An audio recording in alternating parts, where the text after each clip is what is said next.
আসসালামু আলাইকুম। আশা করছি আল্লাহর রহমতে আপনারা সবাই অনেক ভালো আছেন এবং সুস্থ আছেন। বন্ধুরা দেখতে পারতেছেন পরিবেশ, বন ও জলবায়ু পরিবর্তন মন্ত্রণালয়, বাংলাদেশ বন শিল্প উন্নয়ন কর্পোরেশন থেকে নতুন একটি নিয়োগ বিজ্ঞপ্তি প্রকাশ করা হয়েছে।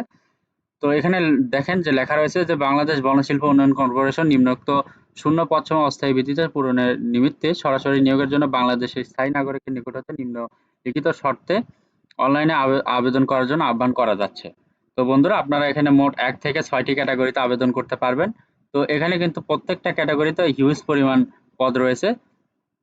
তো বন্ধুরা কোন পদে কতগুলো লোক নেওয়া হবে, শিক্ষাগত যোগ্যতা, বেতন স্কেল, কোন কোন জেলা থেকে আবেদন করতে পারবেন, এরপর আবেদন খরচ কত, আবেদনের সময়সীমা সবকিছুই থাকছে আজকের ভিডিওতে এবং ভিডিও শেষে বলে দেব আবেদন করতে কি কি কাগজপত্র লাগবে।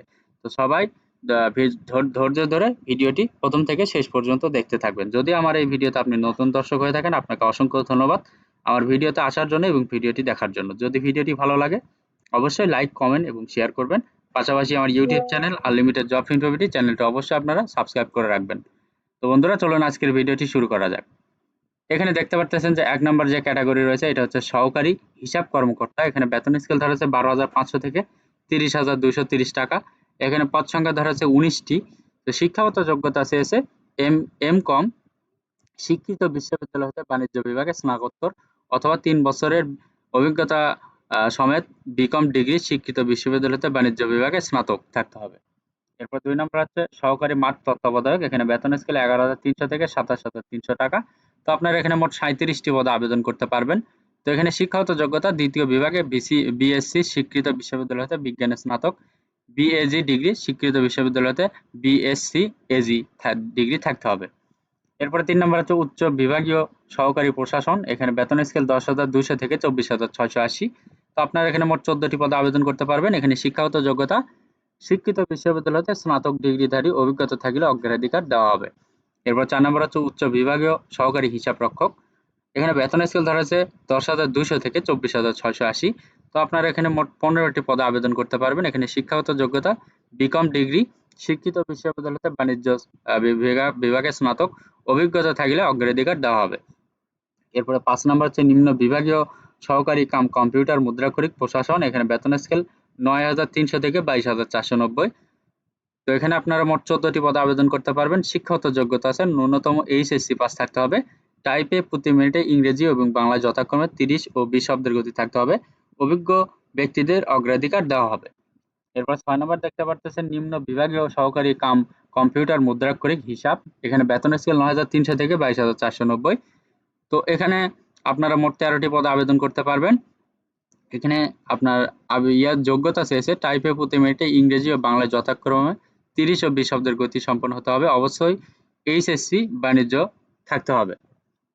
অনলাইনে আবেদনপত্র পূরণ সংক্রান্ত নিয়মাবলী শর্তাবলী রয়েছে এখানে, যে আপনারা এখানে ১৮ থেকে ৩০ বছর বয়স হলে আবেদন করতে পারবেন। এখানে আপনি যদি প্রতিবন্ধী হন অথবা যদি মুক্তিযোদ্ধার সন্তান হন তাহলে আপনার ৩২ বছর পর্যন্ত শিথিলযোগ্য। অনলাইনে আবেদনের জন্য এখানে লিঙ্ক দেওয়া আছে, এই লিঙ্কে ক্লিক করে আপনাকে আবেদন করতে হবে।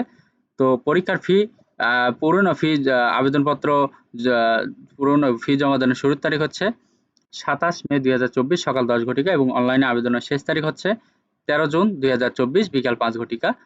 তো এই সময়ের ভেতরে আপনাকে আবেদন করতে হবে এবং আবেদনের পাশাপাশি আপনাকে ৩০০x৩০০ পিক্সেল একটি রঙিন ছবি এবং ৩০০x৮০ পিক্সেল একটি স্বাক্ষর আপলোড করতে হবে এবং আবেদনের পাশাপাশি আপনাকে সর্বোচ্চ ৭২ ঘন্টার ভেতর পরীক্ষার ফি বাবদ যে টাকা সেটা আপনাকে টেলিটক প্রিপেইড নাম্বারের মাধ্যমে পরিশোধ করতে হবে।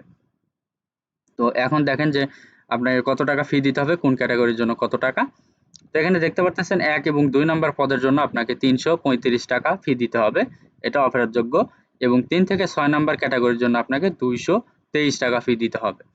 এটা আপনার সর্বোচ্চ ৭২ ঘন্টার ভেতরে দিতে হবে। যদি আপনি ৭২ ঘন্টার ভেতরে ফি জমা না দেন তাহলে আপনার আবেদনপত্রটি বাতিল বলে গণ্য হবে। আর আপনি যদি ফি দিয়ে থাকেন এরপরে আপনার স্টেপ কি, এইখানে দেখেন আপনার মোবাইল ফোন দিয়ে আপনি এইভাবে তাদেরকে এসএমএস করবেন। তো এসএমএস করলে তারা আপনাকে একটি ইউজার আইডি এবং পাসওয়ার্ড দিয়ে দিবে। ইউজার আইডি পাসওয়ার্ড নেওয়ার পরে আপনি এই লিঙ্কে ক্লিক করে লগইন করবেন।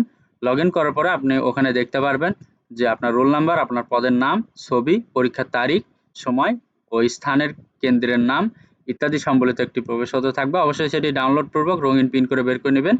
এটি আপনার লিখিত পরীক্ষার সময় প্রদর্শন করতে হবে এবং লিখিত পরীক্ষা উত্তীর্ণ হলে মৌখিক ও ব্যবহারিক পরীক্ষার সময় প্রদর্শন করতে হবে।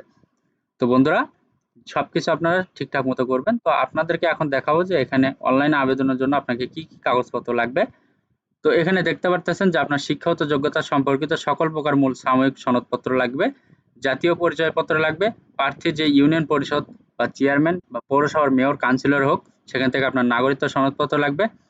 যদি আপনি সরকারি চাকরিজীবী, ক্ষুদ্র নিগোষ্ঠী, শারীরিক প্রতিবন্ধী হন সেগুলোর সার্টিফিকেট লাগবে। যদি মুক্তিযোদ্ধার সন্তান হন সেগুলোর সার্টিফিকেট লাগবে।